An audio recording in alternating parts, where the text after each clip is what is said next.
The CEO of ACORN is going on the offense after shocking tapes surfaced showing ACORN workers giving illegal advice to a couple posing as a pimp and a prostitute. Bertha Lewis, she was here in the Situation Room just a little while ago. She says ACORN is in the process of a major internal review and restructuring. I've been with ACORN almost 20-some years. I am always going to make sure that we serve low and moderate income people of color. I will clean this house. It is being done now. And here's what I would like. I'll come back in 3 months and you can look at what we've done. A new ACORN tape has surfaced. This one has the same storyline as the other 3 videos. Conservative filmmakers posing as a pimp and a prostitute asked for ACORN's help to set up a brothel to fund a future political campaign. The ACORN worker responds by claiming she once ran a prostitution service and that she killed her ex-husband. The worker says she was playing games with the filmmakers. Police in part back her up, saying her ex-husband is very much alive. Joining us now with some background on this controversial advocacy group, CNN's Elaine Quijano. She's been taking a look at ACORN. Elaine, what are you discovering? Well, you know, Wolf, with ACORN in the news so much, you wanted to give people a sense of the group's history.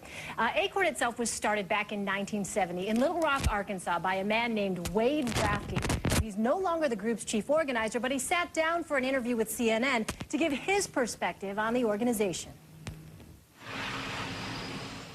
Founder Wade Rafke describes his original vision for ACORN, the Association of Community Organizations for Reform Now, this way. To build an organization that bridged these many differences and united lower-income families to be able to work around issues they had in common and get the attention from decision makers in government and corporations or anywhere else that impacted them, and finally give them a seat at the table where they could make change.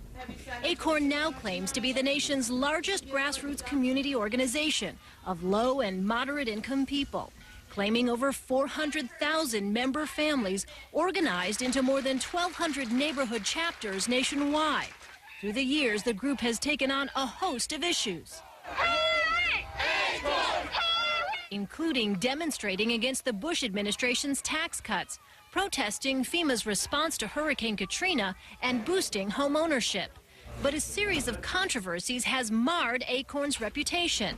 They include voter registration fraud by some workers and the embezzlement case against Wade Rafke's brother Dale, which forced Wade to resign last year as ACORN's chief organizer. Some critics charge ACORN equals corruption. They are a criminal enterprise that they've been put together clearly over the years to hide where the money goes, how it's spent. While ACORN gets money through donations, Republican Congressman Issa says it's also received $53 million in taxpayer money since 1994. Issa says ACORN's tangled web of associations makes it hard to follow where exactly federal money is really going.